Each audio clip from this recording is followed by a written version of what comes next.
Hey salut à tous, c'est aujourd'hui on se retrouve pour une review de Beast Wars, mais cette fois-ci il ne s'agit pas d'un Kingdom. Je repars un peu dans le passé pour présenter une figurine sortie en 2014 pour les 30 ans de la franchise dans la sous-gamme Thrilling 30, abrégée en T30 de Generations. La gamme en général fait honneur au nom pluriel de la ligne avec des personnages G1, IDW, Beast Wars, Beast Machines, RIT 2001 et Armada. On a des Target Masters, Triple Changers, Headmaster, des personnages connus et d'autres plus obscurs, et l'apparition de deux classes, Leader et Titan en Generations.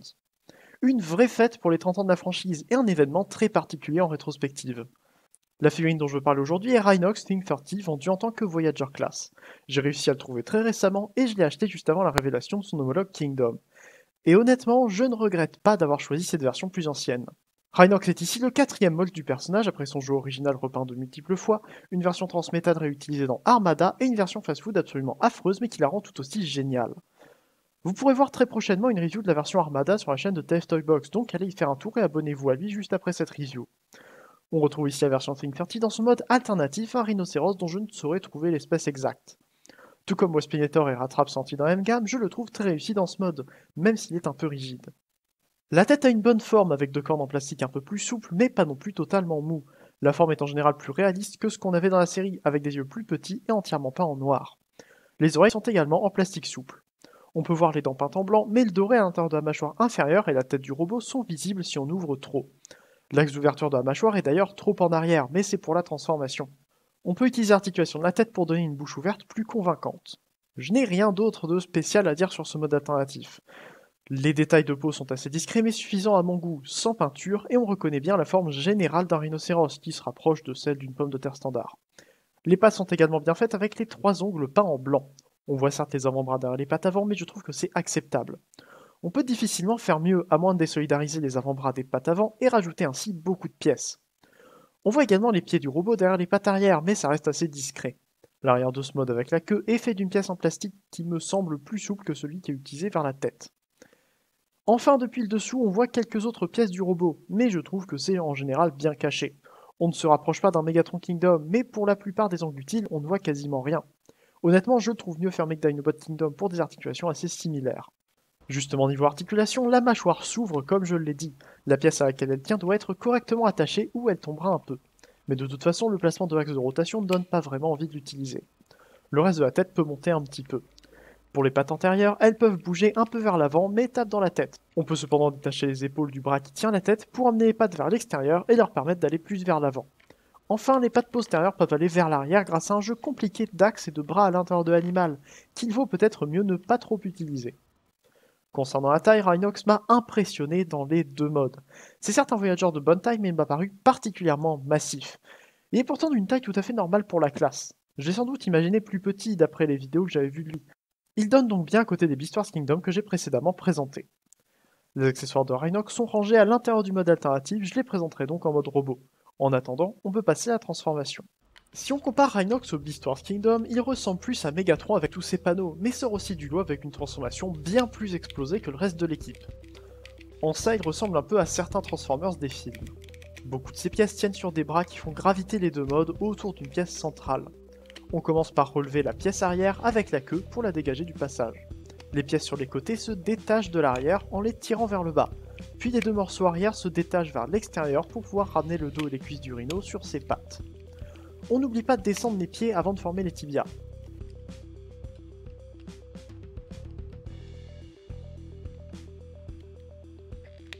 On peut enlever l'intérieur de l'animal en ouvrant les côtés, c'est ce qui formera les armes plus tard. On peut alors détacher les épaules du bras qui tient la tête et l'ensemble de la mâchoire se détache à son tour de l'intérieur du crâne. C'est un point à ne pas oublier en passant en mode alternatif pour que la mâchoire tienne en place. On peut rabattre la tête du mode alternatif dans le dos par-dessus la pièce arrière qu'on a comprimée juste avant. La mâchoire forme le torse après avoir ouvert ce qui formera la jupette en robot, puis l'ensemble se clipse sur le torse. Les côtés se replient pour devenir plus larges et tournent légèrement pour donner une bonne consistance au torse.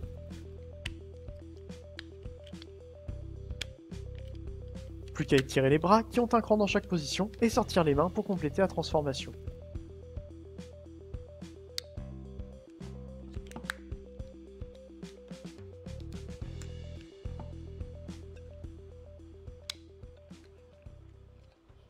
Le mode robot de Rhinox est très réussi, mais ne reprend pas exactement son modèle d'animation, notamment pour le torse qui ressemble plus au jouet, étant composé de la mâchoire inférieure non déformée du mode animal.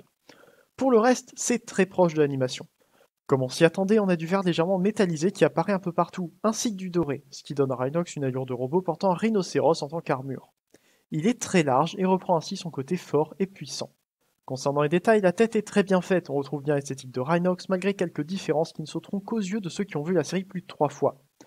On reconnaît quand même largement le personnage, et cette tête est pour le moment la meilleure qu'on ait sur un Rhinox.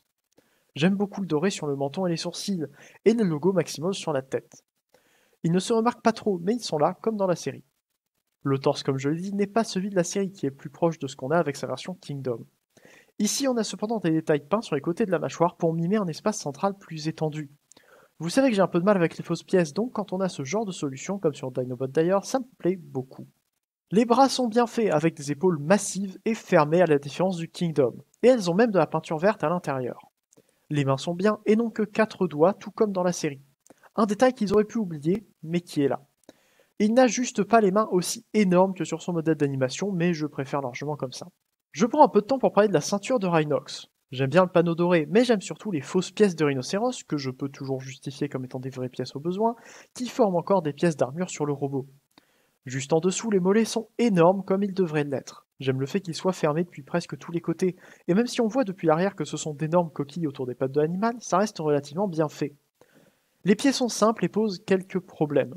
Déjà, l'un des pieds de mon exemplaire n'a pas de cran au bon endroit et la pointe du pied est donc toujours relevée. Mais en plus, il n'a pas de talon, ce qui est assez gênant pour le poser. Mais il suffit de bien le mettre pour qu'il tienne debout, et une fois qu'il tient, il ne tombera pas. Enfin, concernant le dos, je le trouve encore pas mal. On voit certes l'assemblage indéfini de pièces diverses qui sert à fabriquer le torse, mais pour ce qui est du keyboard, je trouve que tout se compresse assez bien et donne une pièce simple et compacte en peu d'étapes. Pour ce qui est de l'allure globale de Rhinox, je l'aime beaucoup. Comme j'ai dit plus tôt, il est très large, mais chaque pièce semble faire partie d'un tout cohérent. On part avec des jambes épaisses, dont l'extérieur rejoint les jupes qui mènent à un bassin plus fin, pour repartir sur l'abdomen qui s'élargit en partant vers le haut et finir sur des épaules très larges. Je le trouve très élégant dans sa façon de se tenir et très organique en robot également, sans doute grâce à cette transformation qui a de quoi rappeler, comme je l'ai dit, certaines figurines des films.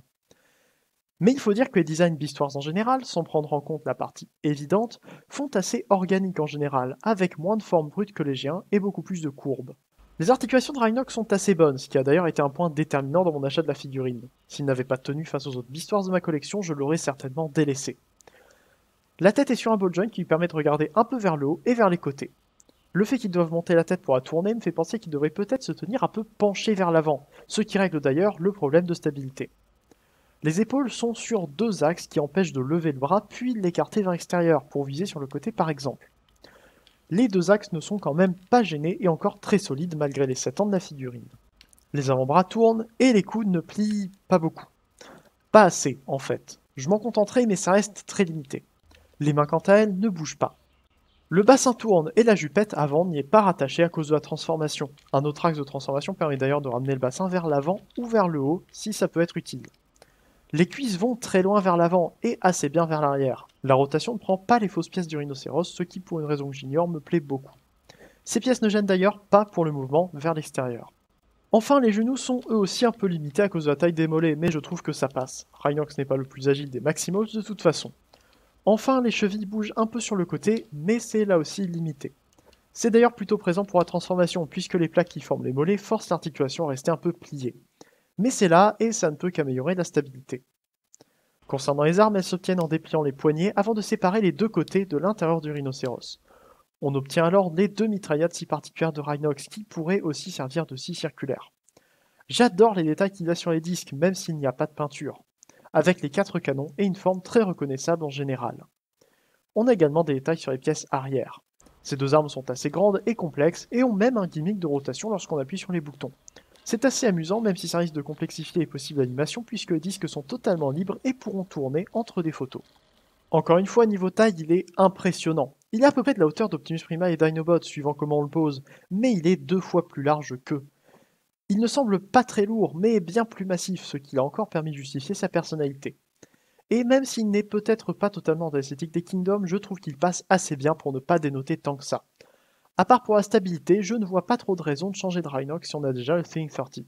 Je pense que c'est tout ce que j'ai à dire sur ce Rhinox. Je me répète, mais il tient encore assez bien la route si on oublie quelques limitations aux chevilles et des jambes parfois un peu lâches, en plus d'une stabilité discutable.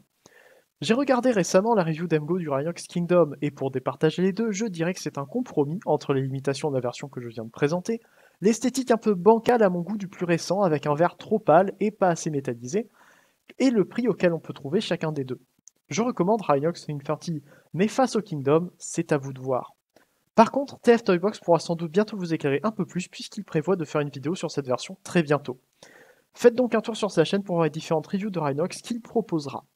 Merci à vous d'avoir regardé cette review. Je suis désolé d'avoir pris des photos dans un décor différent de celui que j'ai habituellement. Je voulais parler de ce Rhinox et je n'ai pas accès à mon fond habituel. J'espère quand même que les visuels sont de bonne qualité et que la review vous a quand même plu. Comme vous pouvez vous en douter, je ne chercherai pas à avoir Rhinox Kingdom et ce sera le seul Maximal que je ne prendrai pas dans cette gamme. Car oui, j'ai pris Cheetor et je parlerai bientôt de lui. N'hésitez pas à me dire en dessous ce que vous pensez de Rhinox 2030 et de la review. Abonnez-vous à ma chaîne pour ne pas louper les prochaines vidéos et faites un tour sur ma chaîne secondaire pour découvrir mes animations. Venez également sur l'Arche, sur Discord, pour partager avec une communauté active et agréable.